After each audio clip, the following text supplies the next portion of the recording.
But Melvin, he is a sorry, pathetic little piss baby. And he's like, oh, I can't do it. I'm a little He's like, piss baby. I'd rather sit here and shit myself and smell like poo. We are mature podcast hosts. I'm in my 30s.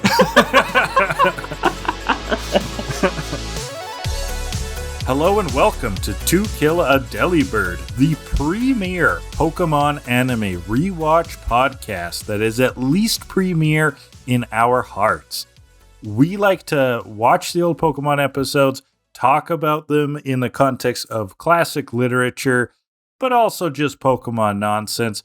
I'm going to try to walk you through it from another perspective. I'm Graham, not a Pokemon diehard, but we have the Pokemon wizard to help us understand what's going on. How's it going, co-host Kellan? I want to play Zelda, so let's get through this quick. Chop. This podcast is going to be 5 minutes, so Kellan can keep playing Tears of the Kingdom. What if I held you on here for like hours? Oh, I'd be upset with you. Kellan's playing Tears of the Kingdom. I do not have it yet. You're loving it, though. Great game. Oh, it's so good. And I would have brought this up on the podcast earlier, but to break the fourth wall of it, you were going on a vacation, so we had to bulk record a few episodes. So the last couple were recorded before Tears of the Kingdom came out, and since then it has been about almost 2 weeks now since it came out, and I have put in like 80 hours. Holy cow! Yeah, that is insane. I'm also unemployed, so that's why. Tears of the Kingdom? More like Tears of the Kellan. Yeah, it's so good. It's such a good game. What do you like about it? Building cars is fun. So it is Zelda nuts and bolts, eh? Yeah, pretty much. That was like the comparison everyone was making, and it's just fun. I can strap some rockets to a wing thing and some fans and a stick, and I can just go soaring through the sky. It's great. Check out the short on the Skittlewicker's YouTube channel. Kellan put up a short of him playing, and it is quite good. It's a pure raw reaction to the things you can do in the game. Because I didn't really watch the gameplay trailer that they did. I kind of knew about what was in it, but I didn't actually actively watch it, and I didn't watch the final trailer because I'm going to buy the game anyway. I don't need to watch the trailers.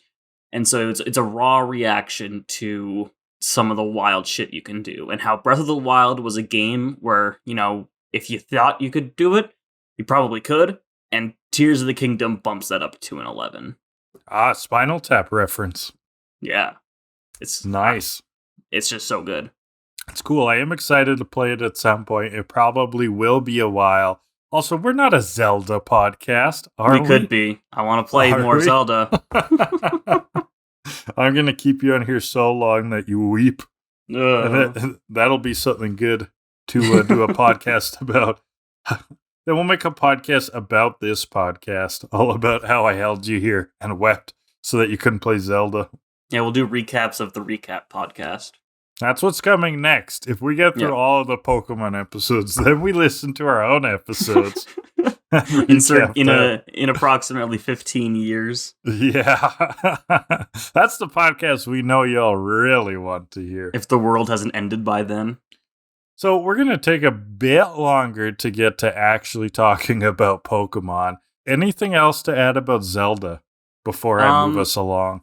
The dungeons are great. I really love the dungeons. Yeah. I liked the Breath of the Wild's dungeons, the Divine Beast, just because it was different. It was very different. Yeah, the puzzle box approach to a dungeon. Yeah, with how you have to like maneuver the actual Divine Beast itself and the mechanisms within the Divine Beast. I thought that was really cool. Mm-hmm. But it's nice to kind of blend that puzzle box format with more traditional dungeon locations. Because like this one so far has been there's been an airship and a lost Goron city, so it's more traditional locations, but still kind of with the Breath of the Wild formula of you have to go to 4 or 5 different spots in the dungeon to activate these things, and then go back to the main place to fight the boss. Okay, very interesting. But they're really fun.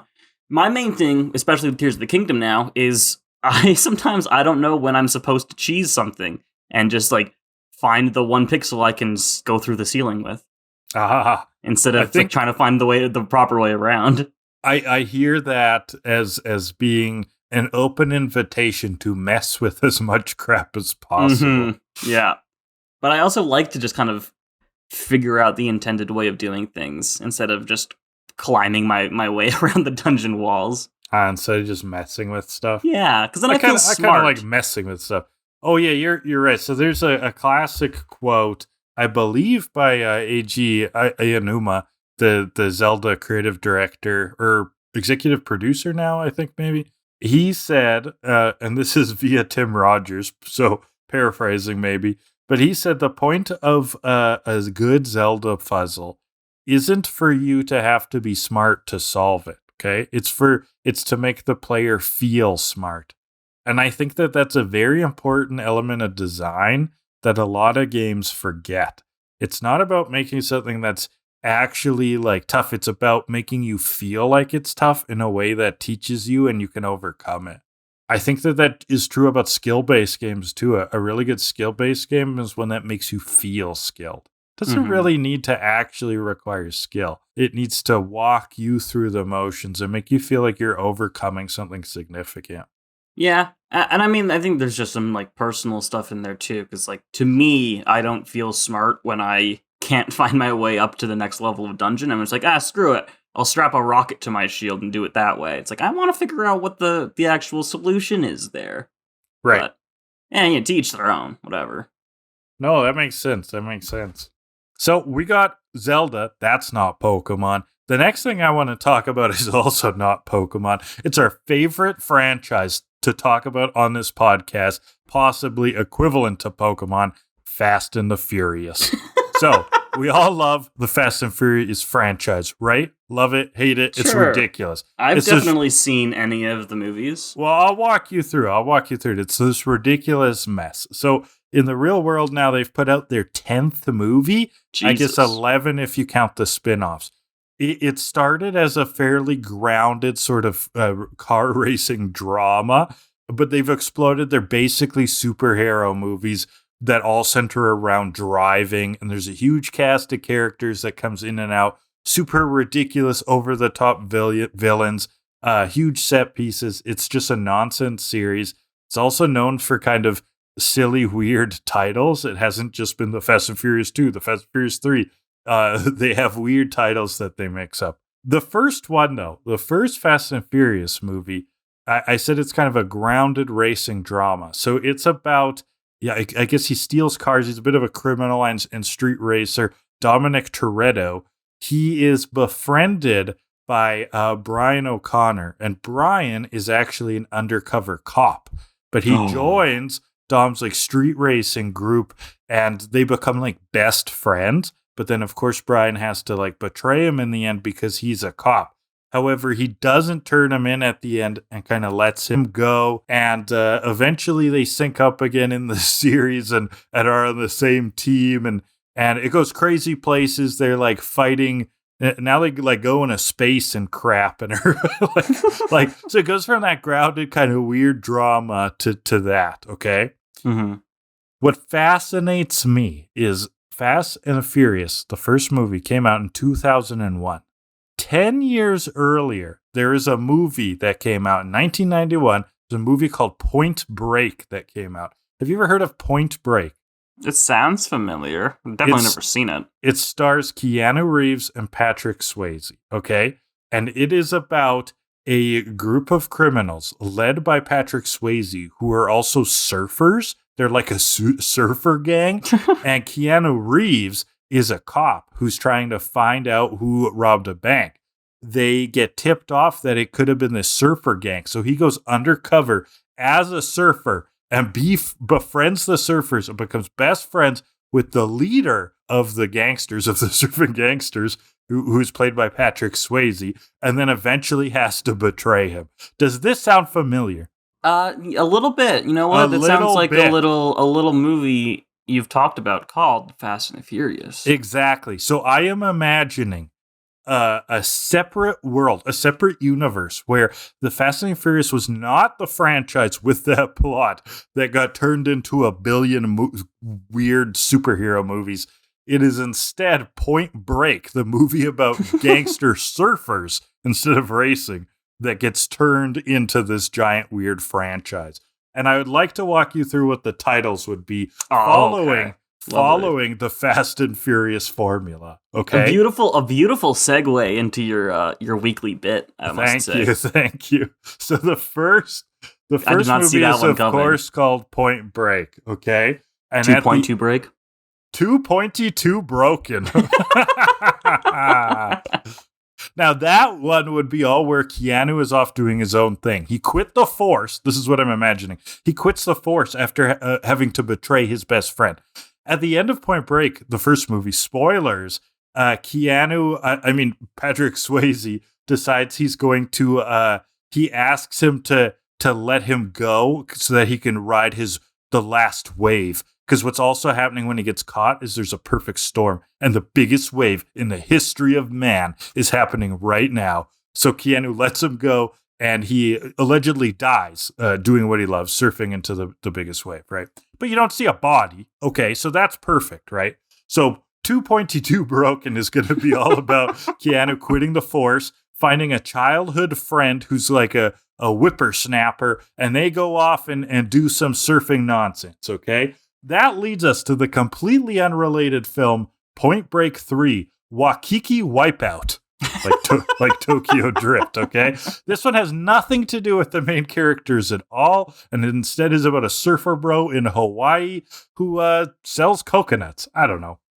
Leads us to number 4. This is the big return, Point and Break, okay? This is where Patrick Swayze returns. He was not dead the whole time, and he comes back haunting Keanu Reeves. Patrick Swayze's character, when he returns, has a robotic arm. He's the first robo-surfer, okay? Sounds like Zelda. Tears of the Kingdom. Link has a new arm.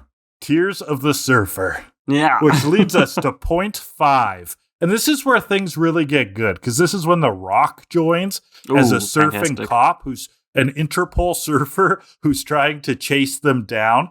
Because we'll say Swayze and Keanu have made up, but now they're both vigilantes. They can use this tagline. Okay, the poster's got the surfing rock on it, and it's like, this is one rock who doesn't sink. Oh, that's gold. Oh.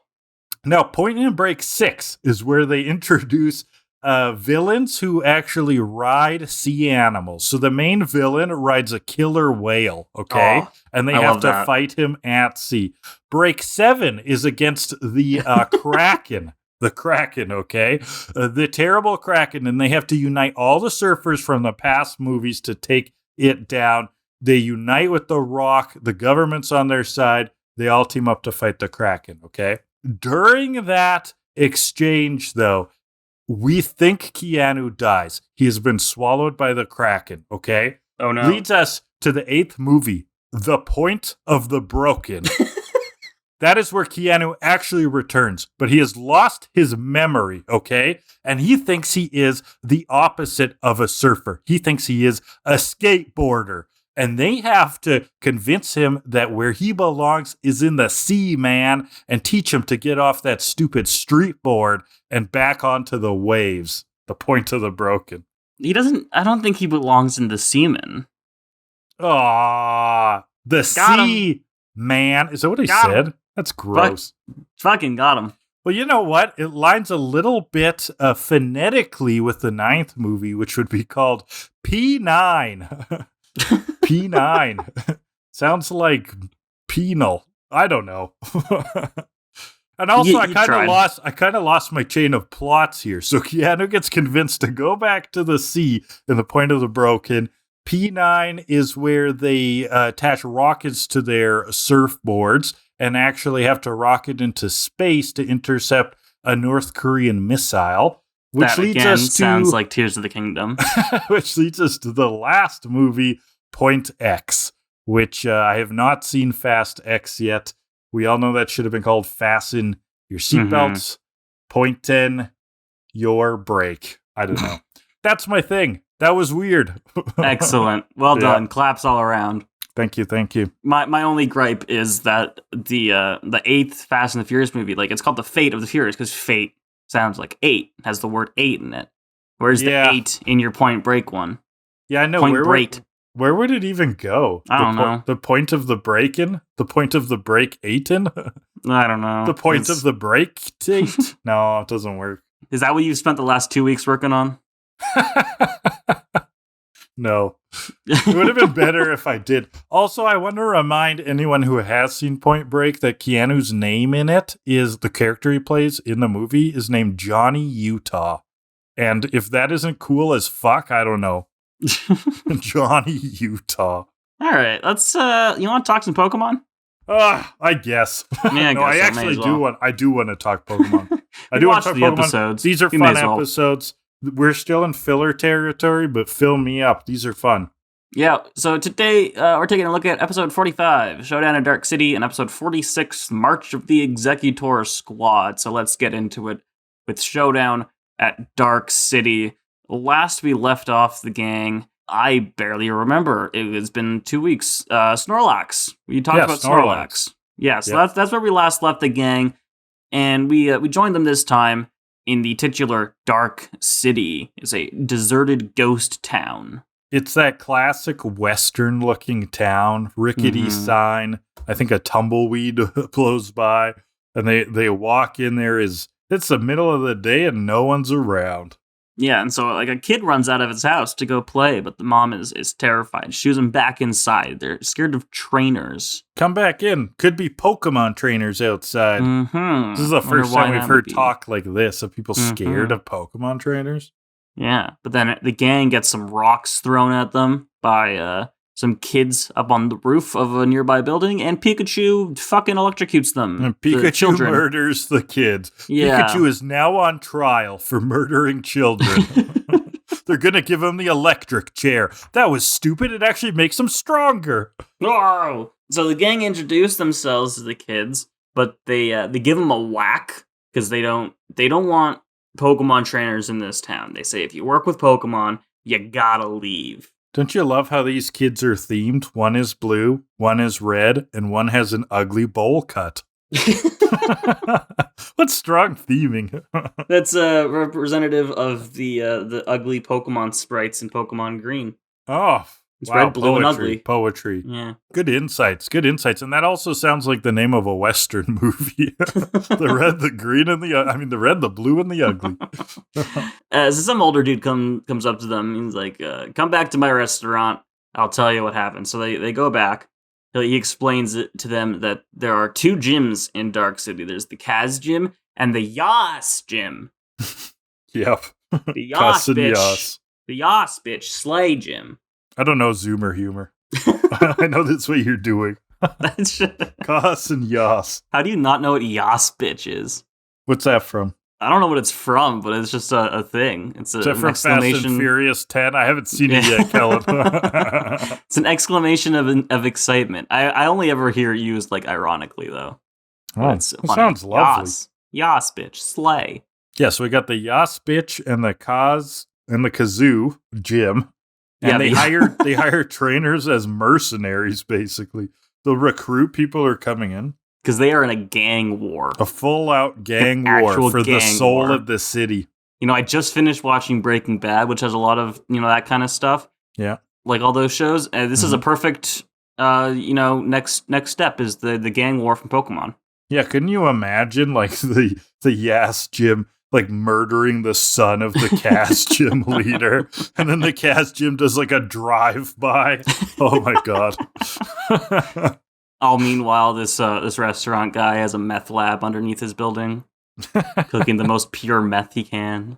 Right, and he hides it in ketchup bottles. Yeah, that's why Pikachu loves his ketchup so Loves much. his ketchup. Because we see it, Pikachu is in love with this ketchup bottle. He's just like licking at it and eating it. Like a weird amount. So That's great. The man runs a restaurant here. Okay, back to the actual show. The man runs a restaurant here, and he is serving them what looks to me like amu rice, I think it's called, which is like an omelet, a Japanese omelet with like rice inside, typically eaten with ketchup on top.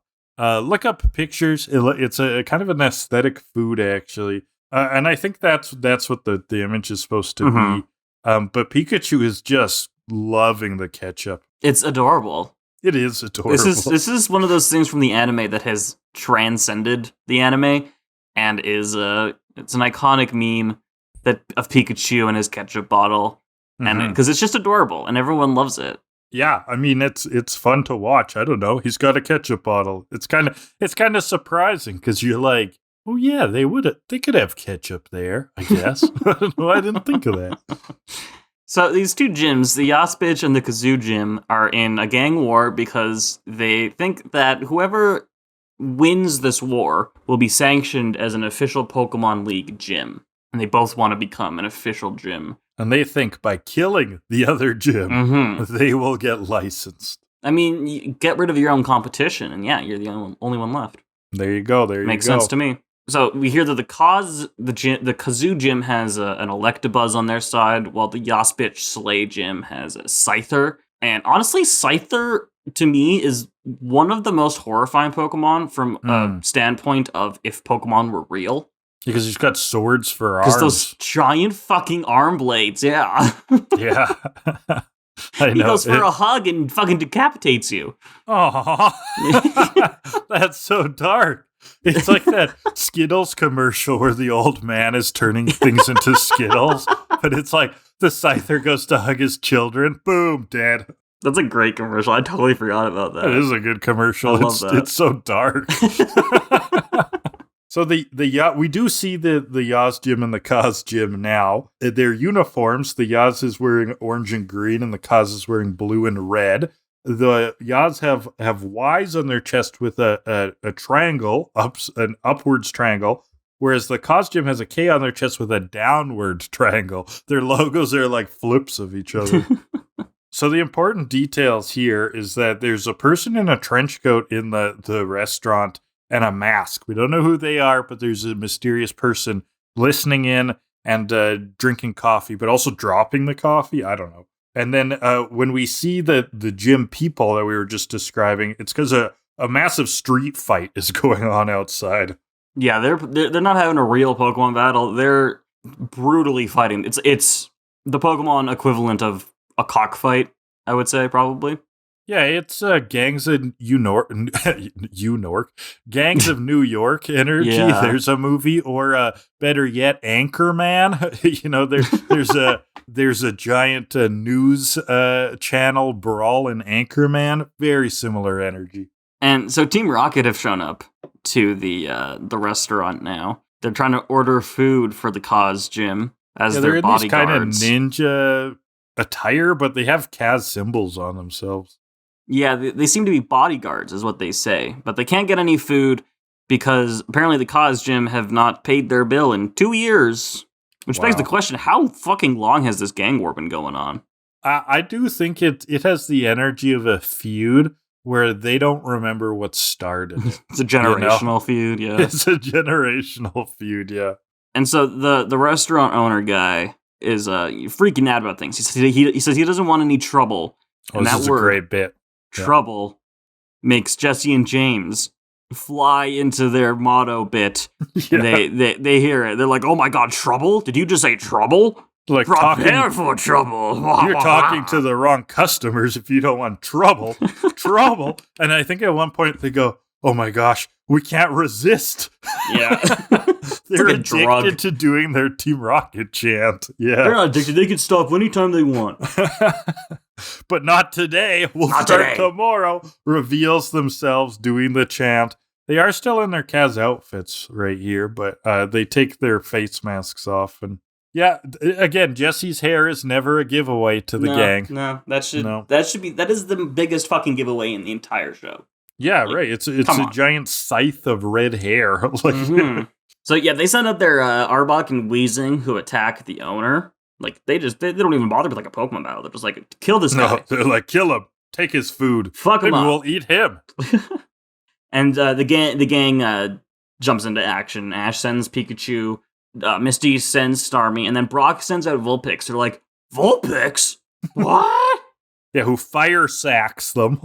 Yeah, he just fucking blows the restaurant out with fire. It's like, I don't understand why they were so confused as to why Brock was going to send out Vulpix. Like, why did they seem so surprised or shocked or scared? I can't even tell. I don't even know what emotion. Just pure fear of what's going to happen next, which is James being like, I think it's Meowth's like, I'm rare, and Jesse's like, medium, and James goes, well done. We've never seen Vulpix's power like that in the show, so why are Ash and Misty like scared of Vulpix coming out? Was it Ash and Misty who said Vulpix? Yeah. Oh, that is weird. I thought it was Team Rock. No, it was Ash and Misty. It's very strange. That is strange. Maybe they were just surprised at how cute it is. Maybe. Vulpix is pretty fucking adorable. Yeah. So then some girl comes in to the restaurant, and of course, Brock's going to do his Brock thing. He's going to horn over her. Mm-hmm. And she comes in to thank them on behalf of the Yas Gym for taking out the causes. Before they can introduce themselves, Misty leans over to Ash, tells him, we should probably use a fake name. Because, if we get caught up in this gang war, we don't want them to know our real names. So they come up with some brilliant, creative fake names for them to use in this situation. First, Ash introduces himself as Tom Ato.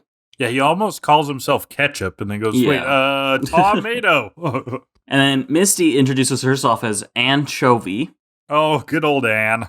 Which those two kind of make sense. Tom and Anne. Yeah, and Brock really puts the cherry on top of this name nomenclature sundae with a Caesar salad. Caesar salad. Yeah. Like at least the first two are one word that's chopped in half, and if you look at each of them separately, it's like, okay, that I can believe that theoretically, but then it's just fucking Caesar salad. That's just a food salad. Fucking Brock, gotta love him. Yeah, I wonder what these were in Japanese. I didn't see an exact thing. I think they're parts of the omurice meal, so it might have, I think it might have actually something to do with tomato ashes, and then probably eggs and rice for Misty and Brock. But Caesar salad is fucking hilarious. Kind of want that to be my fake name if I ever need a fake name. So this girl asks them to join the Yas Gym. Ash and Misty don't want to, but Brock agrees on their behalf because he's thinking with his penis. Yeah, he's Brock. And so at the Yas Gym, they walk in. Pikachu still carrying his ketchup bottle. He's like looking at the tip as the ketchup comes out. He's just carrying the ketchup bottle along. It's like half the size of him. And at first I was like, why does Pikachu still have the ketchup? But they need it for an important plot device. So yeah, this is all foreshadowing. Yeah. The Yas Gym leader sicks his scyther on them. So immediately the lady's like, hey leader, like these people are strong. And he's like, strong? I'll see if they're strong. Go Scyther, let's murder them. So we haven't really described Scyther yet. Scyther is, apart from, we haven't described past the blades, but Scyther is a mantis, I believe, is what he's based on. Yeah, and he's not as, like, don't get, like, grossed out. Like, he's not like like bugs can have that visceral sort of feeling when you look at them. He has been cartoonized in such a way that he doesn't totally look like a bug anymore. But yes, I think you're right that he's based off of a praying mantis. His face looks a little bit more lizard-like than a mantis's, I'd say. Mm-hmm. But he's got like little wings on his back, and the blades are supposed to definitely be the his arms are just giant curved swords. It's insane, honestly. Like I said, if Pokemon were real, that's one of the most terrifying ones out there. This is a weapon. Do you have that thing licensed? Yeah, it straight up is just a weapon. Like, imagine if you had a knife for an arm. Like, that's literally what it is. It's back to Chainsaw Man, my favorite manga. Oh, hell yeah. Does he have chainsaws for arms? He is a chainsaw. Oh, if they give Scyther another evolution in a future game, his head should be a sword. Chainsaws. Yeah. Oh, yeah. Or that. Yeah. Yeah. Every limb, every appendage should be a sword. Tail, legs, head. So anyway, he sicks Scyther on them, who breaks the ketchup bottle, and the ketchup goes spraying onto the Scyther's face, covering his eyes, making him see all red. and making him go absolutely berserk. But Pikachu is devastated about this ketchup bottle breaking. R.I.P. Ketchup. He is heartbroken. It's a real casualty. He's more upset about the ketchup being broken than when he thought Team Rocket might be dead. We can save it, Pikachu. Don't worry. Don't worry. We can save it. So we learn the gym's motivation. The Ostrium wants to be a gym for the money. And Ash takes great offense to this. Ash is a little high and mighty this episode, but, in kind of a good way. He's basically just saying you should be principled about why you're being a trainer. Because if you lose sight of that, what's the point? And you know what? That's a good lesson, Ash. Yeah, and he walks away. In his inner monologue, he's like, that felt good. I feel good about that. I am so smart. And then he slips on the ketchup, and we get a slapstick moment. Yeah, I believe he switches his words from "that was dramatic" to "that was pathetic." Embarrassing. Yeah, pathetic. Pathetic, dramatic to pathetic. And so the gym, as Ash is trying to walk out, he declines the position of bodyguard in this gym. And as he's walking out, the gang members attack our gang with their fighting Pokemon, which between the Scyther and the fighting Pokemon, what gym is this? Is this a fighting gym or is this a bug gym? I don't know. That's why you're not getting licensed, man. There's no cohesiveness. They clearly need themes. Yeah. All the other gyms got themes. What even is Kaz and Yaz? Those aren't themes. Like, what the heck? We'll see it later in the episode, but the other gym is even worse about it. Yeah, and that's all they care about in Kanto. Themes. Mm-hmm. Come on. That's all I care about. Yeah. So back at the restaurant, they determined, you left off that they were getting jumped. How did they get out of that? They just leave. They just left. They just fucking walked out.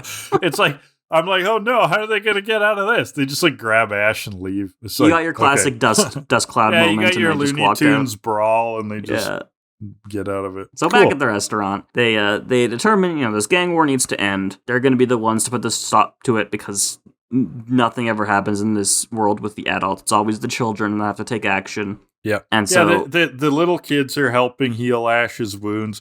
Pikachu is full on mourning the ketchup bottle at this point. He still has half of it with him, and he is mourning it. And that's when Ash gets this realization. What exactly happened when the ketchup sprayed in Scyther's eyes? Whips out the Pokedex. Turns out that much like the discussions and myth and tales of bulls being aggravated by the color red, Scyther and Electabuzz both get mad when they see the color red. Shouldn't that be a thing for Tauros instead? Yeah, I don't know. This isn't they just made up for the episode, isn't it? Yeah, I think so. You know what? I'm going to look that up. Well, he's looking it up. Shout us out in the comments about any ideas you have for what could have happened with the Point Break series if it kept going. I would love to hear it. Nothing for Electabuzz. Nothing for Scyther. Yeah, this is completely made up. Electabuzz off, writers. Am I right? Get fucked. Dexter tells Ash that Scyther and Electabuzz get enraged by the color red, and we learn from the gym leaders that the league inspector is on the way. So each leader is planning on running the other gang out of town. So we're gonna see how that shapes up. But meanwhile, the gang and the kids are on top of the restaurant roof, setting up some wires and some barrels and stuff. Yeah, they're getting home alone on this. We don't know exactly what's going to happen, but they realize that what the gangs are doing to the town is not right, and they've got an idea. Inspired by ketchup. So the gangs approach each other. It's fight time. It's Electabuzz versus Scyther to the kick-ass Pokemon theme in the background. Yeah, they got the whole gang walking down the street. This has this town's only big enough for one of us kind of energy.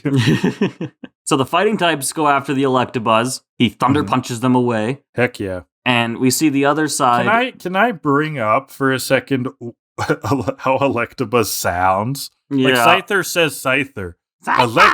Right. Electabuzz makes this Wario-esque. I don't even know what that is.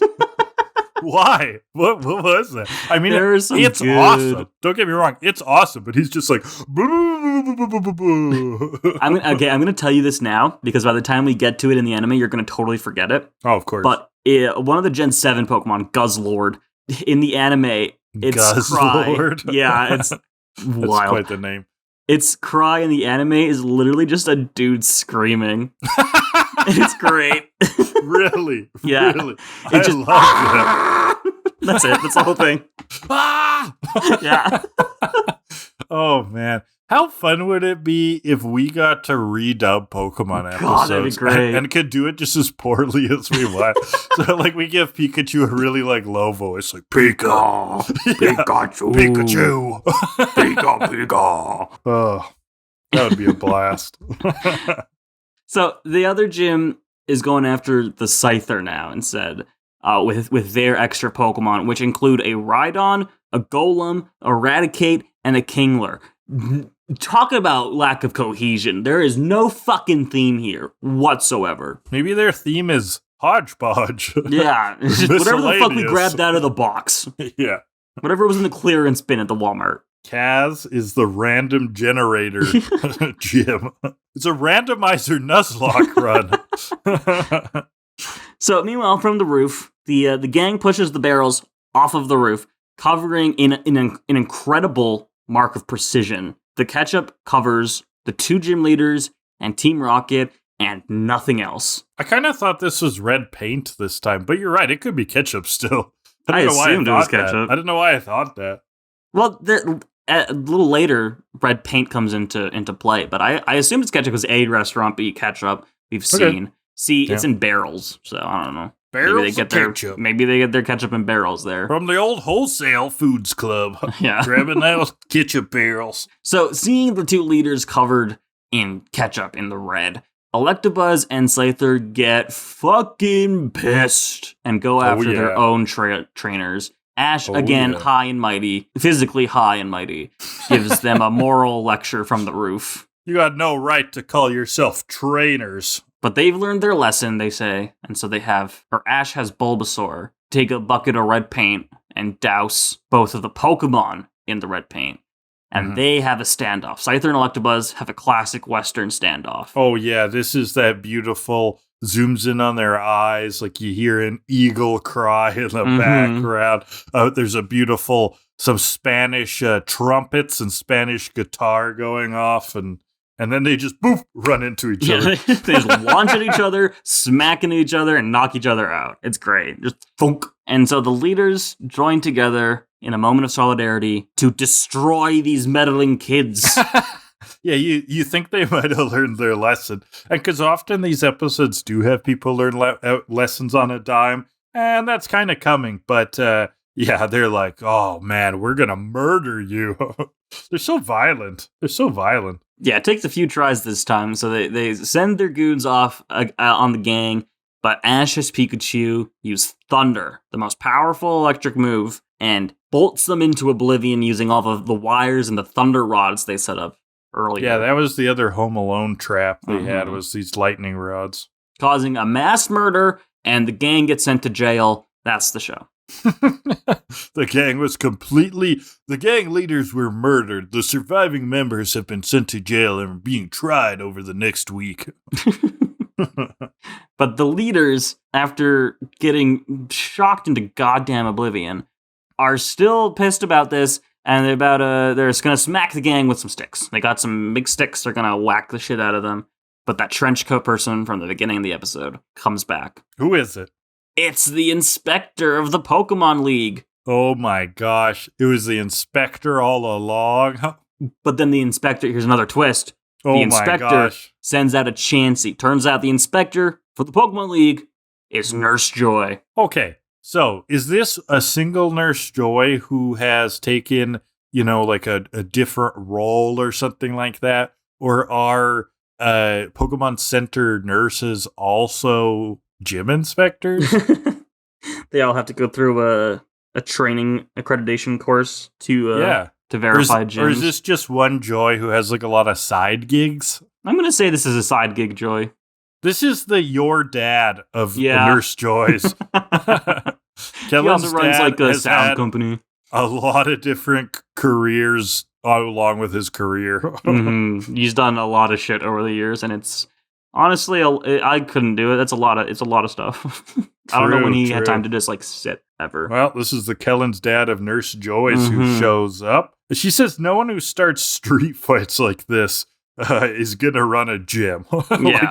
she hits them with a big fat truth bomb. But they beg her for another chance. They get on their knees and they start begging. She's gonna give them another chance if they start from the beginning and learn from the 10-year-old. Yeah, so this is where we get Ash's worst Socrates impression. He has no idea what the fuck he's talking about. They're like, learn how to be a trainer from Ash. Ash decides to impart wisdom, by talking about his policies and his philosophy towards training, and he just does not know how to talk. He is an idiot. It's the stupidest philosophy. He doesn't know how to explain it. He's not making any sense. The gang still thinks that his name is Tomato. Yeah, that's a good moment because they haven't referenced that since very early in the episode. They haven't called them by their fake names at all. And then suddenly the one guy's like, "Thank you, Tom Ado," and it goes back to Ash. He's like, "Wait, what?" And it's right. Yeah, I should have chosen a better name. He used the fake name much like the viewer would have. Yeah, it's actually a well done bit. It is. And so he orders them to fix the town. This is the one good thing he says. He's a bumbling idiot before that, but he tells them, you got to go fix everything in the town that you broke. And so they get to work. They're going to fix the town. The town is saved. And the kids from the beginning of the episode that have been helping the gang thank Ash and the others, and they ask for an autograph from Pikachu. Classic bait and switch. Right? No, but you saw it Dumb afterwards. kids. You saw it in the next shot that they have his autograph, and it's just Pikachu's little paw print. Oh, just a paw. Oh, that's It's cute. It's adorable. But Ash has one of them fall over moments in the anime, and he like looks directly in the camera, and he's like, "Oh well, I guess Pikachu's really the star." It's like, you're not wrong. I mean, yeah, and yes. Much like a star, Dark City is now looking a lot brighter. Yeah, and they're walking off, and Ash says something about, they're gonna remember me forever. I'm their role model, and from They're the gonna distance, make statues of me or Pikachu. From the distance, the kids yell, "We'll miss you, Pikachu!" Roasted. Fucking roasted. And then we go to Team no Rocket. one gives a fuck about you, Ash. Then we go back to Team Rocket. They're still covered in ketchup, and electabuzz and Scyther are having absolutely none of that shit. They're gonna chase after Team Rocket, and that is the episode. Wonder if Scyther or electabuzz have ever eaten ketchup. Or if they just realize that it's edible, they would change what's going on. Well, you want to do literary hour? I always want to do literary hour. Really? It's going to be movies that I'm going to bring up this time. Do I call it cinema hour then? But they're old movies, so they're fancy, right? Mm-hmm. Okay. I was about to ask you if you've ever seen this movie, but you've seen no movie, so I'm guessing you haven't seen Fistful of Dollars starring Clint Eastwood, have you? I have seen the paintball episode of Community that spoofs it. It actually does directly spoof Fistful of Dollars. So at least it spoofs some of the set pieces from that movie. Okay, so Fistful of Dollars, I believe, is from the 60s. Sergio Leone directed. It's part of what we call spaghetti westerns, is the slang for it. Because they were made by Italians. Very stylized westerns, kind of gritty, did a lot without too much dialogue. These very and cool movies. Fistful of Dollars is a really good movie. I watched it again a few years ago, and I think it holds up. And it is about a town that's basically being torn apart by two gangs. One is like a white family who is like the sheriffs, but they're also like corrupt. And the other is this Mexican gangster family. And the town's being ripped apart by these two families' control on the town. So Clint Eastwood shows up. He's the man with no name. He's getting recruited by one side, but then ends up playing both sides against each other, basically to get them to destroy themselves and save the town. A great movie. And it's almost a shot-for-shot ripoff of a samurai movie from the 50s called Yojimbo, which has the exact same plot. A lone kind of wandering ronin, man with no name, goes into a town that's being controlled by two gangs. One is kind of the police side of things, and the other is like a gangster family. And then he pits them against each other and destroys the families to save the town. It's the exact same movie to the point where I think a lawsuit was filed later, but at the time, I don't know if there was. But Yojimbo is an Akira Kurosawa movie, also really, really good. I think I like Fistful of Dollars a little bit more because the soundtrack slaps so hard, but both are great movies. I think you can see why I'm bringing these movies up here. Like, it is a very similar plot, but with gyms instead of gangs. All right. Well, should we rate? Yeah, let's 4-pour. Oh, man. Busting out the 4-pour for the first time in a couple of weeks. This feels good.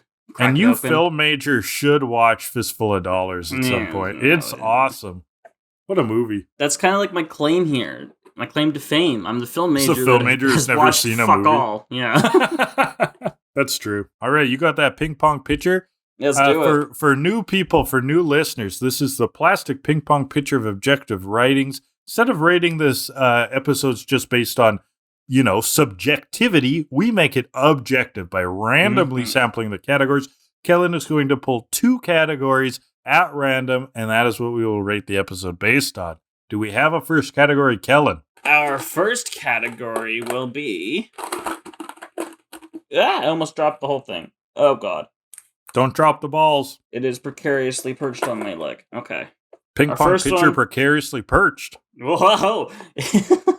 It will be the soundtrack. Oh, well, you pointed out the music that kicks in when the battles go. We've heard it before, but it's good. It works well. Yeah. It does exactly what it needs to do, in which case it pumps you the fuck up. I will have to dock points for there not being like a westerny kind of song, because that would have, made this atmospheric, and that's what would have got me at push this to like a top tier. It does exactly what it do, sound like a 7 to me. I was thinking 6. So yeah. Okay. So that's 6.5. And category number 2 shall be perfect silly Pikachu moments. 10. Oh, the ketchup. It's 10. You know what? 9 popped into my head. I'll go with 9. But yes, that ketchup is gold. All right, 10 and 9 for a 9.5. Plus 6.5. Oh, Jesus Christ. 16. So 8 out of 10. Sweet. Nice. I want to see Pikachu romance other condiments in the future. What does he think of mustard relish? I could see Pikachu being a big mayonnaise fan, but specifically Japanese mayo. It's made with just the yolks. It's much richer. They call it QP mayonnaise. I could see that. Pikachu probably loves that Japanese mayo. Damn. All right, let's get on to episode 2 today. It is The March of the Exeggutor Squad. Yeah, interesting episode. Yeah, this is something. This is pretty over the top. So the gang are in town. We don't know what the town is called. The narrator says, they're in town the same day as the carnival. Okay, they're at a carnival. Let's call it Carnival Town. Yeah, it's just Carnival Town. Brock likes the girls. Surprise. Misty likes the shows and the rides, and that's what she's excited for. Pikachu's also excited for it, but Brock and Ash change into these embarrassing outfits that we don't see anymore past this scene. But this was a little out of character for them. Yeah. Ash is like, let's boogie, and they transform into like, let's fucking I don't know. So Brock's is like vaguely like flamenco, like Spanish and frilly dancing, and he's holding maracas.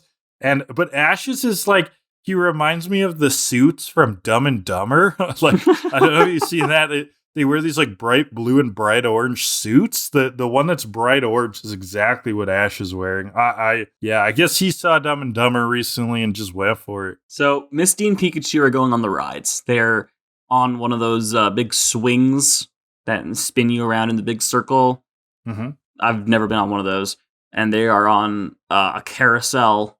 And they're having a great old time. They're having some ice cream. It's adorable because Pikachu is having a great time. When they come across some guy begging to some woman, promising he's going to pay her when he gets customers. By that explanation only, you might not realize. Yes, that I didn't infer when I watched it. When I inferred what you said there, this desperate piece of shit of a man. I swear, baby, I'll pay you when I get the money. She is demanding her payment, and he is not good for it. So obviously, the relationship between these two is magician and assistant. Yeah. Sour and sour, though, but magician and assistant. So, he promises when he gets some customers that he'll be able to pay her as an Exeggcute watches on. But she quits, she leaves him, and Misty goes in to help. And he has a voice. He has a New Jersey accent, I think. But maybe. It's all like... nasally. It's all my nasally. name is Melvin, the magician. You come... But he pronounces things kind of magician. like a beautiful girl. You're a beautiful girl. He kind of pronounces things like Meowth does. With a nasally voice. I'll pay you when I get some customers. There you go. Customers. So as Exeggcute is watching on, Exeggcute is another pinnacle of Gen 1 reaching for designs. Exeggcute is 6 eggs. Yeah, he's a 6-pack. I love it. It's amazing. Do they sell them in 6-packs? You go to the supermarket, you buy your 12-pack of eggs, like you got 2 Exeggcutes. Well, I remember we were talking about... I'm going to call that a double Exeggcute. When we were talking about Kangaskhan in the Kangaskhan episode, and how, when you hatch a Kangaskhan from an egg, you get the big adult Kangaskhan with a baby in the pouch already. Oh my god, I see where this is going. It's another one of those, because when you hatch an Exeggcute out of 1 egg, you get 6. You get 6 eggs. What are in those eggs? 6 more? How far down does this rabbit hole go? Infinite eggs! You'll rule the world with omelets! There you go. I want to see the Exeggcute experiment. That should be our indie dark film. Okay. There's fan art. I want to see Mad Scientist black and white Frankenstein style of the Mad Scientist cracking open Exeggcutes, and more Exeggcutes are coming out. All right, I'm writing it down. Sweet. If I can find the page. Where's my pen? God damn it, my desk is a mess. I wouldn't have expected it any other way. Shut up. I am a functioning adult. Barely. Mad Scientist Exeggcute multiplication. Yep. If I ever get money, I'm commissioning these. Okay. There's a few things you should do if you get money before that, but maybe pay my rent. They can be on the list. Yeah. All right. So Melvin calls Misty very kind because she's come over to help him. She's like, not really. Very self-aware, honestly, which I like. She's like, actually, usually I just punch people. Yeah, I just kind of abuse my friends. But, I'm sure we'll take it. We'll take it. He wants her to be her assistant. She's the only one that can help now. Yep. Literally the only person on the planet, according to him. He seems to be very smitten over this 10-year-old girl, which... he thinks that she'll be a good assistant. I wasn't going creepy places with it, personally. It just seems a little weird. It is a little bit weird. This guy is weird in a lot of ways. He's also just weird, yeah. He is kind of got dead eyes. He's got a weird vibe. I think what's truly interesting about this episode, if I'd have to pick one thing, is Melvin the Magician's dream. Yeah. Is to have a show in Las Vegas. Yep, Vegas is a thing in the Pokemon universe. canon. Yeah. Las Vegas, the American city. That's it, yeah. A Pokemon canon. There's nothing I can say about that. I think that just speaks for itself. I wanted them to dig into that deeper. He's like, I want a show in Las Vegas. And Brock would be like, yeah, I want to snort blow in Las Vegas. I want to do some fucking cocaine. Let's go. And Ash is like, I'm going to make so much money. Let's go to the races. Let's play some craps, baby. So she agrees to be his assistant, but just for today. And the show begins. The magic show begins. And there's like 3 people in the audience. It's a very small crowd. Misty's kind of relieved. She's like, well, I don't really need to do it in front of much people. It'll be fine. When Ash and Brock walk in. But we also see Pikachu on stage, and he is in an adorable suit. Yeah, he's in a magic suit. He's the star. Why did he just do the show? Absolutely. And Misty's in her assistant outfit, which is based on a Goldeen. Pretty sure. It's like this white, what do you call it, like bodysuit with a flowing... It's pretty fancy looking. Yeah, with like a flowing train thing with some red on the end. It's definitely supposed to be a Goldeen. Right. And so, yeah, Brock and Ash show up. And Brock's eating popcorn. Brock's got some popcorn. Ash is kind of heckling her. And Melvin the magician starts doing some execute juggling, which, while not magic, honestly, juggling all those eggs, pretty impressive. Especially considering that the animation, he wasn't moving his arms. they were just going in a circle. I love it. Maybe he's a psychic. Maybe he's like telekinetic. He's just moving the eggs with his mind. This is where we get the Dex entry about the Exeggcute. We said it's just like 6 eggs hanging out. The Dex tells us that although it looks like eggs, they're actually more like a plant. That's curious. Sure. And just bizarre. Are they grass type? Grass psychic. And they're eggs. Yeah. Oh my god. What's the turn? Execute is the subject of one of my favorite videos from when I was younger. Okay. I watched a lot of from the he does. I don't think he really does these types of videos anymore, but from the YouTuber, but way back when, called Nate Wants to Battle, who did a lot of like top 10 lists back in those days. And he did a little video about quote unquote unoriginality in Pokemon designs and how people thought like Gen 5 designs were unoriginal, but then comparing them to Gen 1 designs that are really stupid. And he starts just like rambling on all of the old designs and yelling about them. And it's like, he's yelling about them like the Grimer's sludge. And he gets to Execute. He's like, Execute 6 eggs. What's it turn into? Coconut tree. All right. And I've always remembered that because it doesn't make sense. It's eggs. And it's a fucking coconut tree. It's also weird how I don't remember questioning it when I was a kid. You're right, it makes no sense, but yet something about it was oddly intuitive to me. I don't know why. Any Pokemon that consists of more than one separate but sentient part or has an inanimate object as part of its design makes absolutely no fucking confusing. Sense. Yeah, it makes no sense. It is a being that is 6 beings that then becomes one being. Yeah. Okay. Okay. It's just 6 eggs hanging out, man. There's bros. They're just chilling in their dorm room, cracking open some beers. Just cracking open a playing couple some of eggs. Smash Bros. That's what bros do, right? Play Smash. I think so. And FIFA. So Melvin's juggling the eggs. The crowd is heckling him now. The small crowd. There's some guys in there. They want tricks. Melvin says, my tricks will amaze and apprise you. He's getting nervous. Amaze and apprise you. Perfect. That's a gold impression. He tries to make fire from his little staff, his wand thing, and just kind of spurts out a little poof.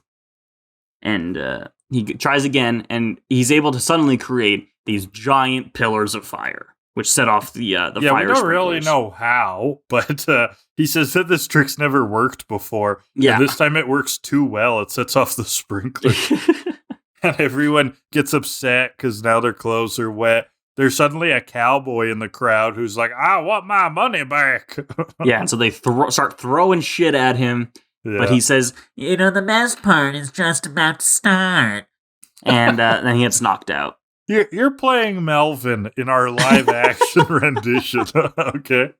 I'm literally just like plugging my nose. That's it. It's perfect. And then go a little nasally. So the carnival owner fires Melvin. Oh, no.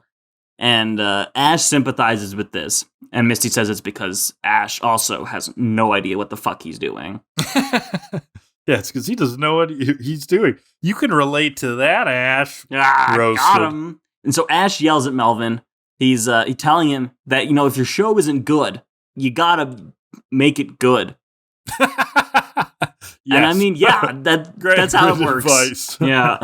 Yeah, Ash has that shonen protagonist energy. He's like, okay, the thing you're doing, just do it harder, man. And then Melvin's like, oh, I never thought about doing good tricks before. Like, okay. Yeah, okay, sure. Melvin. Sure, Melvin. Oh, fucking Jesus Christ. Let me see Team Rocket for the first time. It's been a bit. They're watching from the balloon. But Jesse and James are suntanning on top of it. This is like the most dangerous shit we've ever seen them do. So the Meowth balloon is in the air on top of the balloon, not in the basket, on top of the balloon. Jesse and James have like beach chairs and they are sunbathing. But honestly, from Jesse and James' perspective, they have been electrocuted thousands of times. They've nearly drowned. They've been buried in wet concrete. Nothing will faze them at this point, I don't think. No, they have the cartoon physics on their side. They probably could fall from the balloon and survive somehow. Absolutely. So, yeah. So back to the gang and Melvin. He's trying out some new tricks. He still can't do it, though. The magic flowers. He's trying to make flowers appear. The flowers are just dead. It's very dramatic and depressing, the whole thing. And so Ash puts on his own magic show.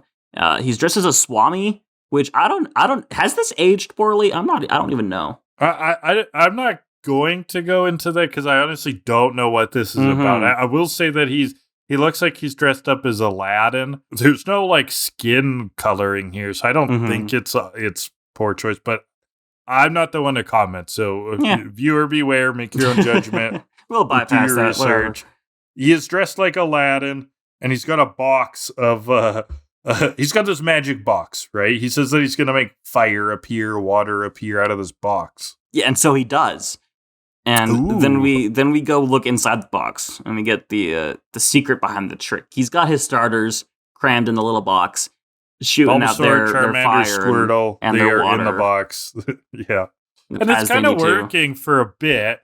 Until, it's a cramped box and the starters kind of start rocking into each other and bam, they break the box open. This is a great moment for the starters. I love it. Yeah. It's great characters. Like Squirtle goes to sit down, but he like sits on Charmander's tail and singes his ass. And Charmander, like, what the fuck are you doing? And so he like nearly burns Bulbasaur then, and then Charmander and Squirtle get into a fight and they start tussling and they knock over the box and reveals the trick. Yeah, and they all get some good anime sweat drops on them. They're like, Charmander's like, did I do that? Did I do that? Gotta need cheese. Wait, what's that from? Gotta need Family cheese. Matters. Isn't that another one of Urkel's quotes? Oh, I don't remember. Does he say that? I think so. Jeez, that's random. I'm looking that up now. God damn it. No, you're probably right. It has been a long time since I've seen Family Matters. I mostly remember that Jaleel White plays, he plays Urkel, but then he plays Urkel, which is Stefan Urkel. Yeah, which is like where he transforms into the good-looking charmer. Same actor. That's actually brilliant. Brilliant. Throwback to other conversations we've had, because not only did he play Steve Urkel on Family Matters, he played Steve Urkel on an episode of Full House. Really? There's a crossover episode. Yeah. It's just Steve Urkel. I did not remember that. But yeah, and it's Steve just Urkel shows Steve up. Urkel. Yeah. Not Stefan Urkel. No, it's just Steve. None of the other Family Matters characters. He just shows up as one of, I think, DJ's friends' cousins. Did you know Family Matters also does a crossover with Die Hard? Oh yeah, the same actor from... Yeah, and he's a cop in both. Yeah, the dad from Family Matters is also the cop who's working with John McClane in Die Hard. I always think of them as in the same universe. It's fun to connect random shit like that. True. Just because. Anyway, so back to Pokemon. The Exeggcute of Melvin's is staring at Ash, and its eyes are going all like yellow and shit. And he starts obeying Melvin's command. Ash starts obeying his commands. Ash has been hypnotized. Hypnotized hardcore. Like, these aren't just suggestions. Melvin's saying like weird stuff and act like a Bulbasaur. There you go, and Ash will start doing it. Yeah, it's fucking weird. He has Ash drag him into the forest on a cart.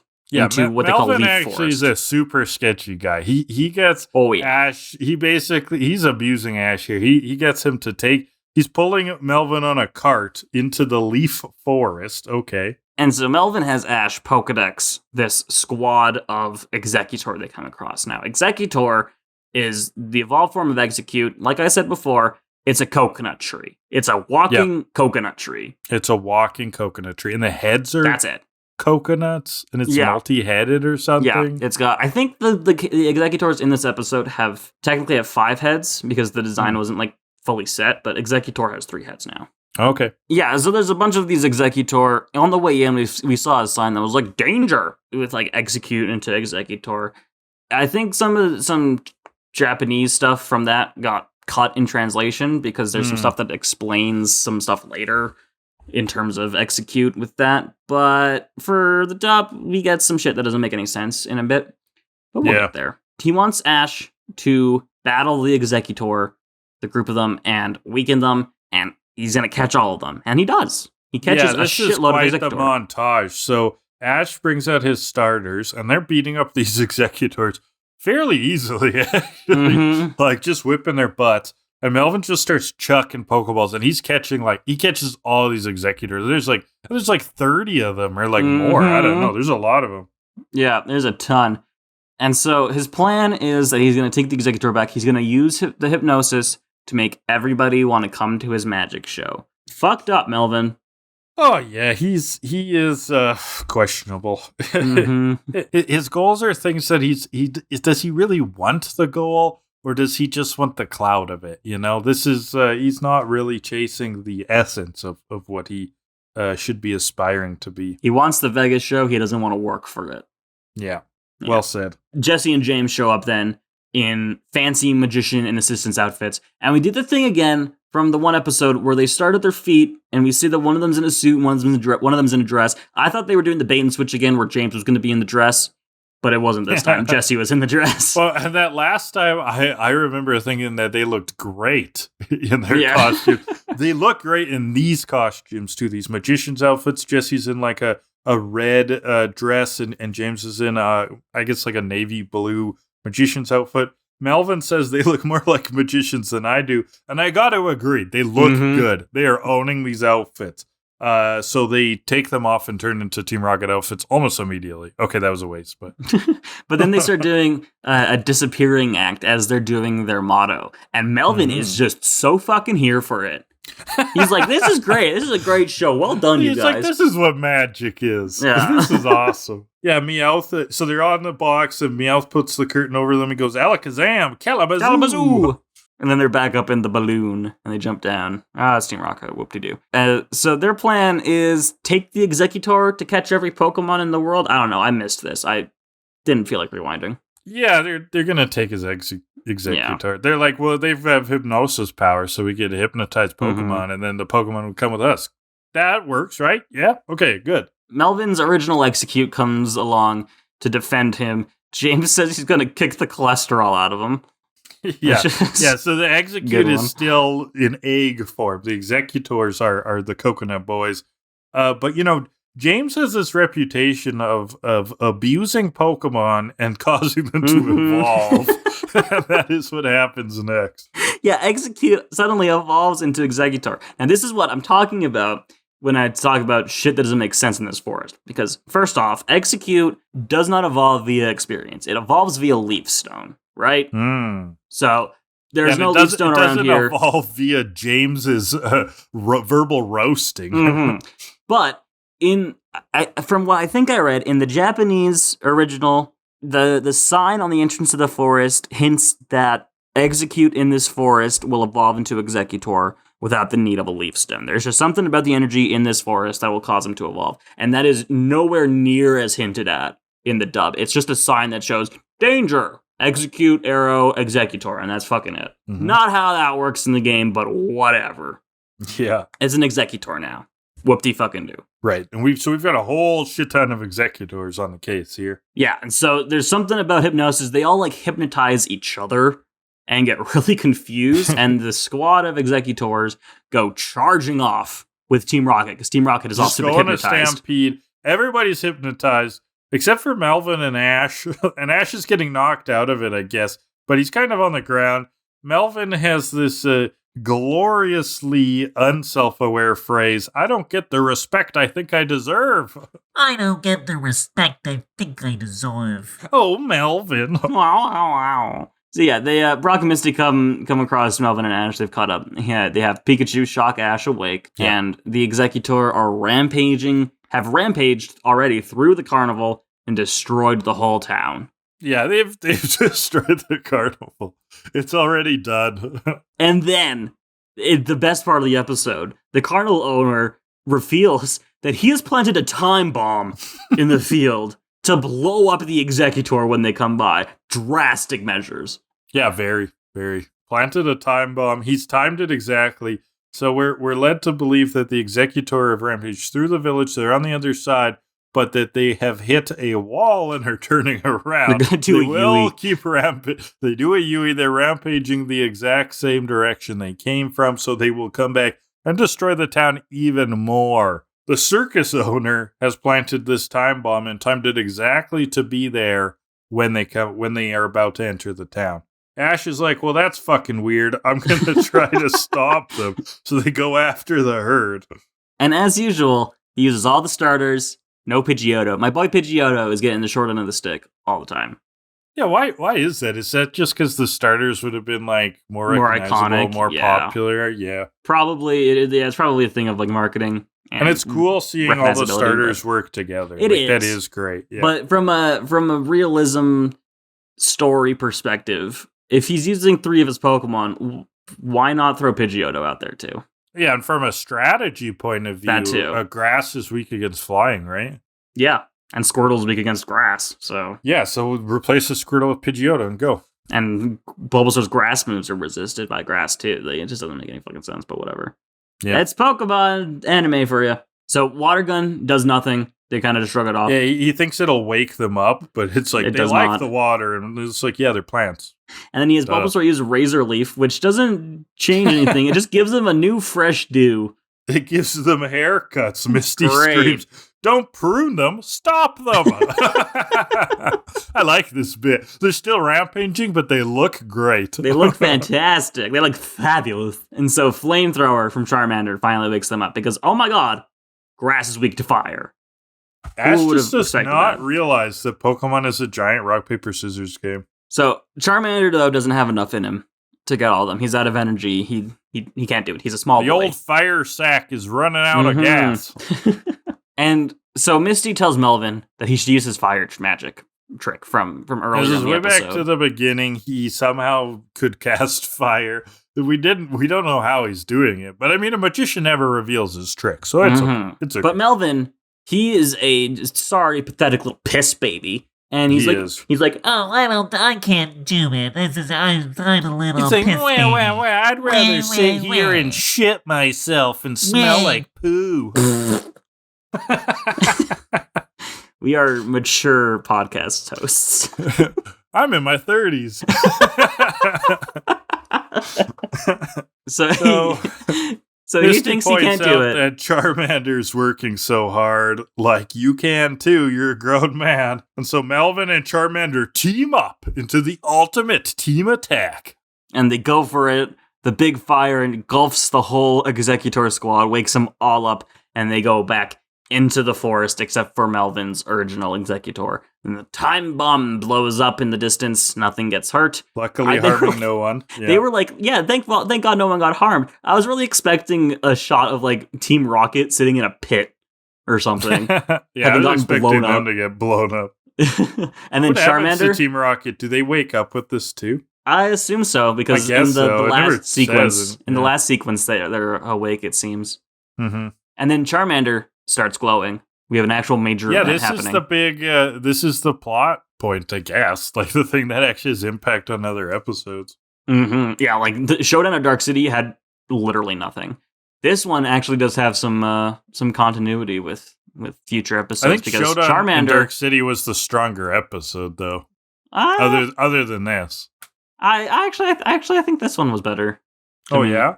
Yeah, mainly just because Melvin and his little piss baby attitude. Okay, that's fair. That's fair. It is weirder, and in a way that is more interesting. Mhm. Yeah, I'll give you that. Yeah. And so Charmander has officially evolved into Charmeleon. I think this is the first evolution of Ash's since Butterfree. Yeah, it would have to be. I guess technically Mankey evolved into Primate, but that was before Ash caught him.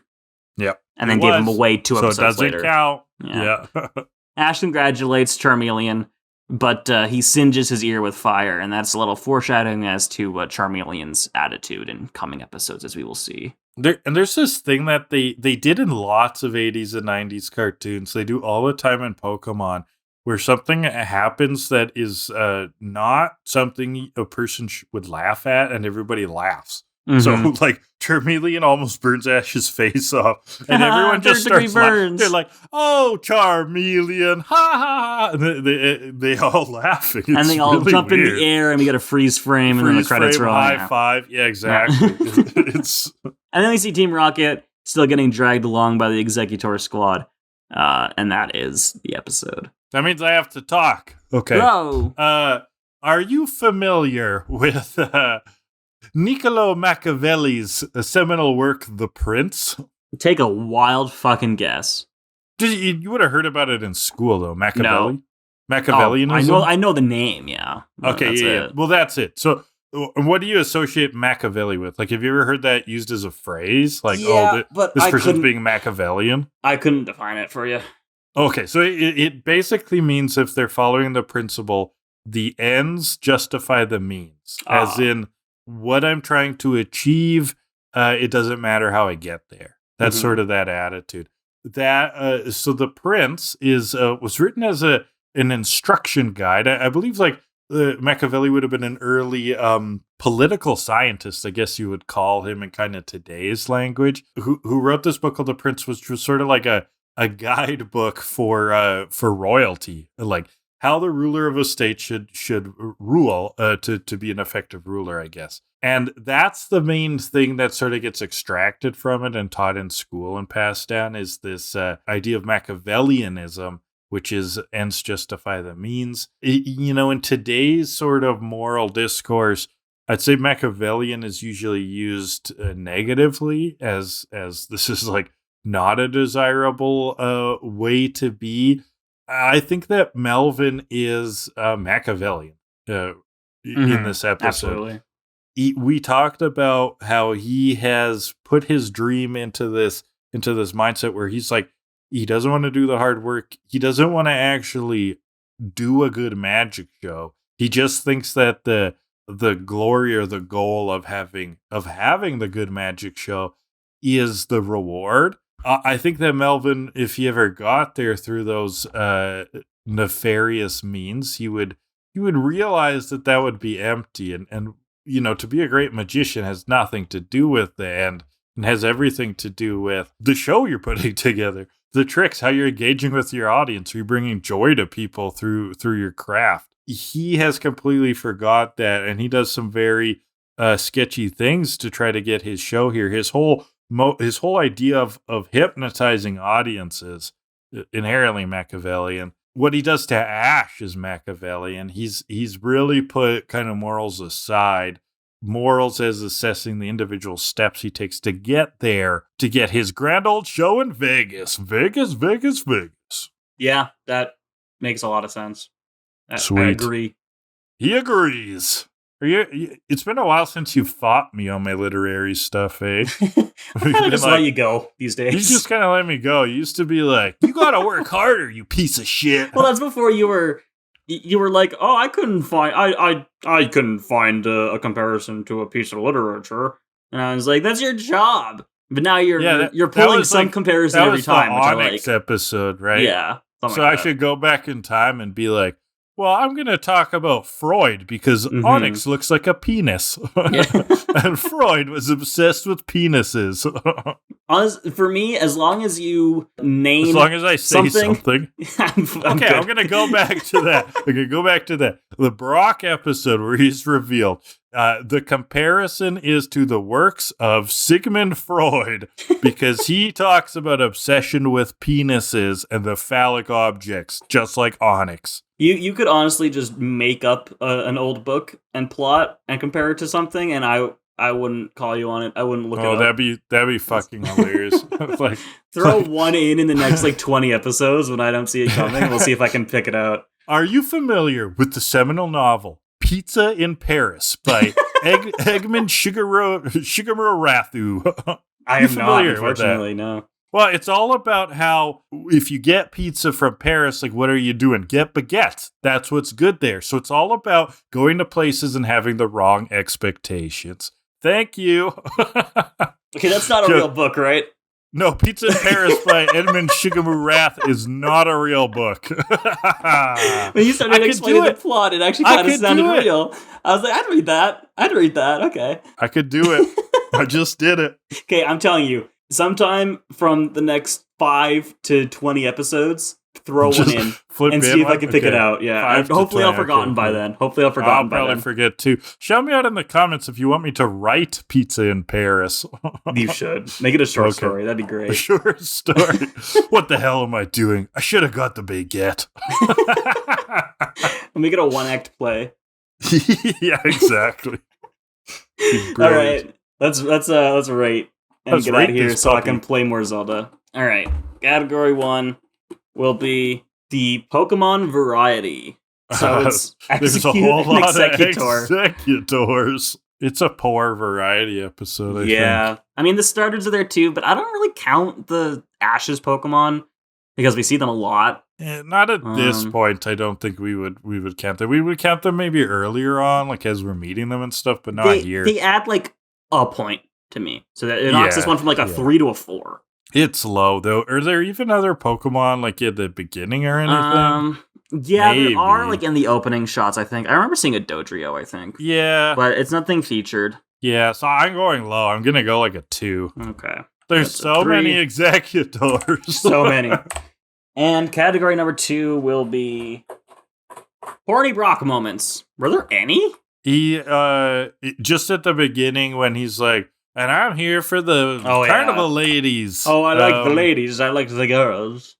I think that might be it, though. That's about it, yeah. Like 4 again. He was hornier in the last episode. Mm-hmm. Yeah, I'll go with a 3. 3.5 plus 3 is 6.5. That is 3.25. 3.25. Out of 10. You know, Brock is still horny in this episode, but it doesn't get them into trouble like it did in the last episode. Yeah, when it destroyed Pikachu's best friend, the ketchup bottle. Yeah, his horniness threw them into the entire plot last time. Oh, yeah. All right, dick-driven plots. Yeah, that's it for today. That's it for TCAD. Shout us out in the comments. We would love to get some engagement. If you have any feedback and comments on what we've been discussing, also future ideas, let's say for the forepaw and that sort of thing, you can let us know in the comment section on YouTube or email us at 2kill@delibird@gmail.com. You can find us on YouTube at the Skittlewickers YouTube channel. Subject to change. Or pretty soon, probably. The audio section should be available pretty much everywhere where fine podcasts are downloaded. So this is Stitcher, Apple Podcasts, Spotify, Amazon, etc. If there's a place you'd like to listen to us that it's not there, you can let us know an email and we'll look into it. Intro and outro music is 80 Synthwave by Alexi Action. And I guess you should tell us what's going on next week. Yeah, K-Dog, you seem to forget about that, I think. Yeah, I'm like, next week? Yeah. It's today. I only care about today. So next week is 2 more episodes. It's episode 46, The Problem with Paris, and episode 47, The Song of Jigglypuff, which is an iconic one, I think. I'll tell you the problem with Paris. Try and order a pizza there. Yeah, got it. But that is, that's what we're doing next week. That's it for today. Heck yeah. I'm gonna go play Zelda. And I am not. Loser. Tears of the losers.